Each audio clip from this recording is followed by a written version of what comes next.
নমস্কাৰ ছাত্ৰ ছাত্ৰীসকল, আশা কৰোঁ সকলো ভালেই আছা। আজি আমি অষ্টম শ্ৰেণীৰ অসমীয়া বিষয়ৰ প্ৰগতিৰ সোণালী বাট নামৰ পাঠটি আলোচনা কৰিম। পাঠটি আমি দুটা ভাগত বা দুটা ভিডিঅ'ত আলোচনা কৰিম। আৰু আজি প্ৰথম ভিডিঅ'টোত আমি প্ৰথম এটা খণ্ড আলোচনা কৰিম। মই আছিকুৰ ৰহমান আলী, স্নাতক শিক্ষক, ফিলবাৰী উচ্চ মাধ্যমিক বিদ্যালয়। তেতিয়াহ'লে ব'লা আজিৰ পাঠ আৰম্ভ কৰোঁ। প্ৰগতিৰ সোণালী বাট। দেশ এখনক সামগ্ৰিকভাৱে উন্নতিৰ পথলৈ আগবঢ়াই নিয়াত নাৰী আৰু পুৰুষৰ অৱদান কোনোৱে নুই কৰিব নোৱাৰে। অৰ্থাৎ এখন দেশক সকলো দিশৰ পৰা আগুৱাই নিয়াত পুৰুষ আৰু নাৰী উভয়ৰে অংশীদাৰ থাকে। উভয়ৰে প্ৰয়োজন আছে এখন সমাজক আগুৱাই নিয়াত, এখন দেশক আগুৱাই নিয়াত। এখন দেশ উন্নতি হ'বলৈ হ'লে কেৱল পুৰুষে কাম কৰিলে এখন দেশ উন্নত নহয়। লগতে এখন দেশৰ মহিলাসকলো শিক্ষিত হ'ব লাগিব, স্বাৱলম্বী হ'ব লাগিব, তেতিয়া এখন দেশ উন্নতিৰ পথত আগবাঢ়ি যাব।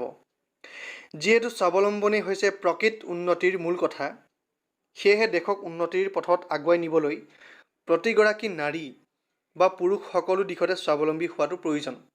গতিকে এখন দেশত স্বাৱলম্বিতা হৈছে মূল কথা। স্বাৱলম্বী হৈছে নিজৰ ভৰিৰ ওপৰত থিয় হোৱা বুলি যাক আমি কওঁ, নিজে উপাৰ্জন কৰা, আনৰ ওপৰত আমি নিৰ্ভৰশীল নোহোৱা, নিজৰে চলিব পৰা, সেইটোক আমি স্বাৱলম্বী বুলি কওঁ। গতিকে দেশৰ উন্নতি কেতিয়া হয়? যেতিয়া প্ৰত্যেকজন মানুহ দেশৰ স্বাৱলম্বী হ'ব, নিজে নিজৰ উপাৰ্জন কৰিব পাৰিব, আনৰ ওপৰত কোনোৱে নিৰ্ভৰশীল নহ'ব। গতিকে তেতিয়া আমি এখন দেশক স্বাৱলম্বী বুলি ক'ব পাৰোঁ। আৰু সেয়ে এখন দেশ উন্নতি হ'বলৈ হ'লে নাৰী আৰু পুৰুষ উভয়ে স্বাৱলম্বী হ'ব লাগিব। আজিৰ পৰিপ্ৰেক্ষিতত নাৰীয়ে কৰিব নোৱাৰা কাম নাই, এইটো তোমালোকে সকলোৱে জানা। আজিৰ যুগত নাৰীয়ে কিবা কৰিব নোৱাৰা কাম আছে জানো? একো নাই। নাৰী আৰু পুৰুষ আজিৰ যুগত সমান। যি কাম পুৰুষে কৰিব পাৰে সেই কাম নাৰীয়েও কৰিব পাৰে। একো কামেই অসম্ভৱ নহয় নাৰীৰ বাবেও আৰু পুৰুষৰ বাবেও। সকলোৱে কৰিব পাৰিব, মাথো মনৰ দৃঢ় সংকল্পৰ কথা। নাৰীৰ কৰ্মদক্ষতাৰ বিষয়ে ইংগিত দিবলৈ পাঠটোত প্ৰয়াস কৰা হৈছে। এই পাঠটোত এই নাৰীৰ সবলীকৰণ বা নাৰীৰ কৰ্মদক্ষতা, নাৰীয়ে কেনেকৈ কাম কৰিব পাৰে বা নাৰীয়ে কেনেকৈ কাম কৰিব পাৰিছে বা নাৰীয়ে কেনেকৈ কাম কৰি আমাৰ দেশখনক আগুৱাই লৈ গৈছে, এই কথাখিনিয়ে পাঠটিত আলোচনা কৰা হ'ব। তেতিয়াহ'লে আমি দেৰি নকৰি পাঠটো আৰম্ভ কৰোঁ। হাইস্কুলৰ প্ৰকাণ্ড খেলপথাৰখন লোকে লোকাৰণ্য। চাৰিওফালে দলদোপ, হেন্দোলদোপ। ল'ৰা ছোৱালী, ডেকা ডেকেৰী, বুঢ়া বুঢ়ীৰ এক অভূতপূৰ্ব সমাগম। মহিলাসকলেই সংখ্যাগৰিষ্ঠ, কাৰণ স্বাভাৱিক। অঞ্চলটোৰ মহিলাসকলে আত্মসহায়ক গোটৰ প্ৰদৰ্শনী এখন পাতিছে। এখন হাইস্কুলৰ ফিল্ডৰ কথা কৈছে। আজি তোমালোকে নিজৰ স্কুলখনৰ ফিল্ডখনকে কল্পনা কৰিছোঁ। আমাৰ ফিলবাৰী হাইস্কুলৰ ফিল্ডখনকে কল্পনা কৰিছোঁ। খুব ডাঙৰ এখন ফিল্ড, গোটেই মানুহেৰে ভৰপূৰ এখন ফিল্ড। ডেকা ডেকেৰী অৰ্থাৎ আমাৰ ডেকা গাভৰু, বুঢ়া বুঢ়ী, সৰু ল'ৰা ছোৱালী সকলো মানুহৰ সমাগম হৈছে। আৰু তাৰ ভিতৰত আটাইতকৈ বেছি মহিলাসকলেই আছে।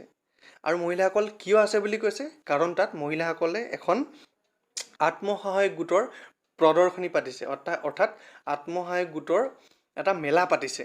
আমি চাওঁচোন ইয়াত কি কি আছে। গোটৰ সদস্যসকলৰ ব্যস্ততাৰ সীমা নাই। তেওঁলোক বহুত ব্যস্ত। আত্মসহায়ক গোটৰ মহিলাসকলে বহুত ব্যস্ত। তেওঁলোকে নিজৰ মাজতে নিজৰ কৰ্মত খুব ব্যস্ত হৈ আছে। নিজৰ উৎপাদিত সামগ্ৰীৰে নিজ নিজ বিপণীসমূহ কেনেকৈ আকৰ্ষণীয় কৰি তুলিব তাৰে চিন্তাত তেওঁলোক মগ্ন।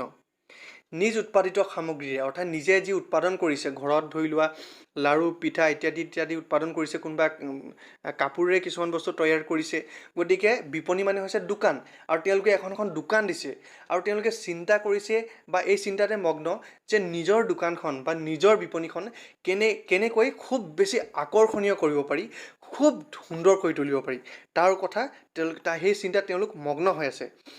বিধে বিধে খাদ্য, লাড়ু, পিঠা, আচাৰ, পাপৰ, কাহুদি, খৰিচা, খাৰলি আদিৰ উপৰি হাতে সজা বেগ, পুতলা, মমবাতি, বাঁহ বেতৰ সামগ্ৰী, নিত্য ব্যৱহাৰ্য ভিন ভিন বস্তুৰে প্ৰদৰ্শনী খাই পৰিছে। গতিকে সেই মহিলাসকলে ঘৰতে লাড়ু পিঠা ইত্যাদি বিভিন্ন ধৰণৰ খোৱা বস্তু প্ৰস্তুত কৰি আনিছে বিক্ৰী কৰিবলৈ তেওঁলোকে।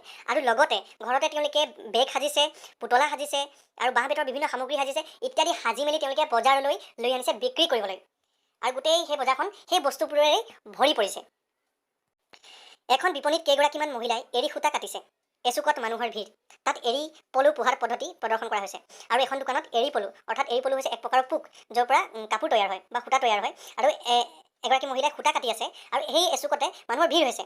তাত এৰী পলুৰ পোহাৰ পদ্ধতি প্ৰদৰ্শন কৰা হৈছে। আৰু সেই দোকানখনত এৰী পলু কেনেকৈ পুহিব পাৰি বা তাৰ পৰা কেনেকৈ সূতা উৎপাদন কৰা হয় সেই বিষয়ে মহিলাসকলে মানুহক দেখুৱাই আছে। লগে লগে এগৰাকী মহিলাই সেই সম্পৰ্কে ব্যাখ্যা কৰিছে। আৰু তাৰ লগে লগে এগৰাকী মহিলাই সেইবোৰ কথা মানুহক বুজাই আছে যে কেনেকৈ এৰী পলুৰ পৰা সূতা উৎপাদন কৰিব পাৰি বা কাপোৰ তৈয়াৰ কৰিব পাৰি। কাষতে তাঁতশালত আন এগৰাকীয়ে এৰী চাদৰত বাৰে বৰণীয়া সূতাৰে বুটা বাচিছে। অৰ্থাৎ তাঁতশালত এগৰাকী মহিলাই এৰী সূতাৰ পৰা কাপোৰ তৈয়াৰ কৰি আছে। কাম কৰি থকা মহিলাসকলৰ দেশত যেন অফুৰন্ত শক্তি, উৎফুল্লিত মুখবোৰত আত্মবিশ্বাসৰ ভাৱ। আৰু মহিলাসকল খুব উৎফুল্লিত হৈ আছে আৰু তেওঁলোকৰ উৎফুল্লিত মুখবোৰত আত্মবিশ্বাসৰ ভাৱ এটা দেখা গৈছে। তেওঁলোকে আনৰ ওপৰত নিৰ্ভৰশীল হোৱা নাই, তেওঁলোকে আনন্দ মনে নিজৰ ওপৰত নিৰ্ভৰ হৈ নিজে উৎপাদন কৰা বস্তু বজাৰত বিক্ৰী কৰিবলৈ আনিছে। গতিকে তেওঁলোক খুব আনন্দমুখী হৈ আছে। অঞ্চলটোৰ মহিলাসকলে কম দিনৰ ভিতৰতে একোটা সৰু গোটত ভাগ হৈ ভালেমান ক্ষুদ্ৰ উদ্যোগ গঢ়ি উঠিছে। সেইবোৰেই আত্মসহায়ক গোট। অঞ্চলটোৰ মহিলাসকলে বিভিন্ন সৰু সৰু গোটত ভাগ কৰিছে। তোমালোকৰ ওচৰত বা অঞ্চলত বা গাঁৱত তোমালোকে দেখিবা মাহঁতে বা ওচৰৰ পাজৰৰ পেহী খুৰা খুৰী ইত্যাদি বিভিন্ন মহিলাসকলে, বিয়া হোৱা মহিলাসকলে তেওঁলোকে সৰু সৰু গোট কিছুমানত ভাগ হয়। তোমালোকে কোৱা শুনিছে চাগে আত্মসহায়ক গোট। এই আত্মসহায়ক গোটত তেওঁলোকে ভাগ হৈছে আৰু সৰু সৰু ক্ষুদ্ৰ উদ্যোগ গঢ়ি উঠিছে। ক্ষুদ্ৰ উদ্যোগ মানে কি? তেওঁলোকে নিজে নিজে সৰুকৈ কিবা এটা উৎপাদন কৰিব পৰা এটা ভেটি তৈয়াৰ কৰি লৈছে। সেইবোৰেই আত্মসহায়ক গোট। আৰু সেইবোৰে সৰু সৰু গোটবোৰ যিবোৰ সৃষ্টি হৈছে সেইবোৰে আত্মসহায়ক গোট। আত্মসহায়ক মানে কি? আত্ম মানে নিজক আৰু সহায়ক অৰ্থাৎ নিজে নিজক সহায় কৰাক আত্মসহায়ক গোট বুলি কোৱা হয়। স্থানীয় সহজলভ্য সম্পদবিলাকক লৈ পিছলৈ চাওঁ। এই গোটবোৰে অতি সহজ পদ্ধতিৰে নানা আকৰ্ষণীয় সামগ্ৰী উৎপাদন কৰে আৰু সুলভ মূল্যৰ বিনিময়ত গ্ৰাহকৰ চাহিদা পূৰণ কৰে। এতিয়া তেওঁলোকৰ অঞ্চলতে বা তেওঁলোকৰ গাঁৱতে পোৱা সহজে পোৱা কিছুমান বস্তু, আজি আমাৰ গাঁওবোৰত আমি বাঁহ, বেত, কাঠ ইত্যাদি খুব সহজে পাওঁ। গতিকে সেইবোৰ বস্তুৰেই ধৰি লোৱা সেই মহিলাসকলে খুব ধুনীয়া আকৰ্ষণীয় বস্তু সাজিছে আৰু উৎপাদন কৰিছে আৰু সুলভ মূল্য অৰ্থাৎ খুব কম দামত তেওঁলোকে গ্ৰাহকৰ চাহিদা, গ্ৰাহকৰ যি অভাৱ আছে সেই অভাৱ পূৰণ কৰিছে। এনেকৈ দুখীয়া পৰিয়ালৰ কিছু মহিলা আৰ্থিক দিশত টনকিয়াল হৈ স্বাৱলম্বী হোৱাৰ পথত আগবাঢ়িছে। আৰু এনেকৈ এখন গাঁৱৰ সেই মহিলা কেইগৰাকীয়ে আৰ্থিক দিশত টনকিয়াল হৈছেগৈ। তেওঁলোকে আত্মসহায়ক গোট গঠন কৰিছে আৰু উৎপাদন কৰিছে আৰু তেওঁলোকে বজাৰত বিক্ৰী কৰিছে, তাৰ পৰা পইচা পাইছে। গতিকে তেওঁলোক স্বাৱলম্বী হৈছে।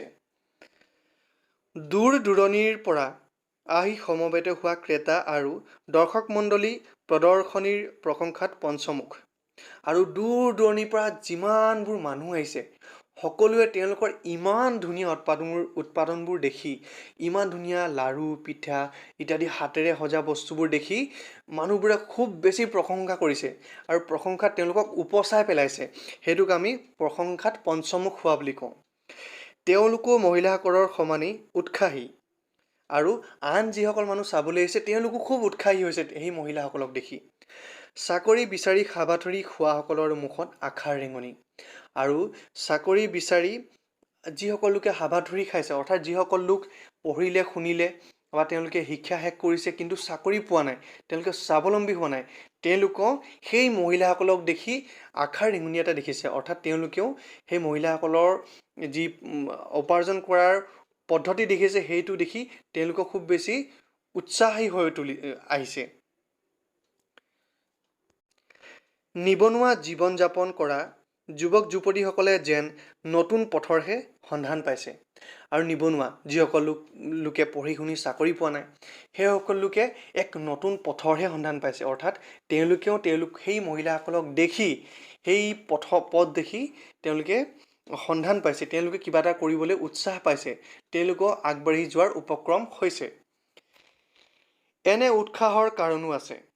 বুৰঞ্জীৰ পাত মেলিলেই প্ৰাচীন ভাৰতীয় সমাজত নাৰীৰ ক্ষমতা আৰু শক্তিৰ বহুতো নিদৰ্শন পোৱা যায়। গতিকে মহিলাৰ এনে উৎসাহৰ কাৰণো আছে। কি কাৰণ বুলি কৈছে? বুৰঞ্জীৰ পাত মেলিলেই প্ৰাচীন ভাৰতীয় সমাজত নাৰীৰ ক্ষমতা আৰু শক্তিৰ বহুতো নিদৰ্শন পোৱা যায়। আমি যদি ভাৰতীয় বুৰঞ্জী ভালদৰে চাওঁ তেতিয়াহ'লে পুৰণি কালত, সেই অতীতৰে কালত মহিলাসকল যে কিমান ক্ষমতাশালী আৰু কিমান শক্তিশালী আছিল তাৰ কথা আমি ইতিহাস অধ্যয়ন কৰিলে পোৱা যায় বুলি কৈছে। শিক্ষা, সাহিত্য, ৰাজনীতি আদিৰ ক্ষেত্ৰত সীমিতভাৱে হ'লেও নাৰীয়ে যথাযোগ্য স্থান লাভ কৰি যথেষ্ট অৱদান আগবঢ়াইছিল। সকলো ক্ষেত্ৰতেই ভাৰতীয় মহিলাসকলে অতীতৰে পৰা শিক্ষাই হওক বা ৰাজনীতিয়ে হওক বা অন্যান্য সাহিত্যৰ দিশেই হওক, সকলো ক্ষেত্ৰতে মহিলাসকলৰ যথেষ্ট অৱদান আছে, বহুত বেছি অৱদান আছে। গাৰ্গী, মৈত্ৰেয়ী আদিৰ নিচিনা প্ৰচুৰ জ্ঞানৰ অধিকাৰিণী মহিলাই ধৰ্ম আলোচনা, সভা সমিতি আদিত পুৰুষৰ সমানেই অংশগ্ৰহণ কৰাৰ কথা ইতিহাসে ৰিঙিয়াই কয়।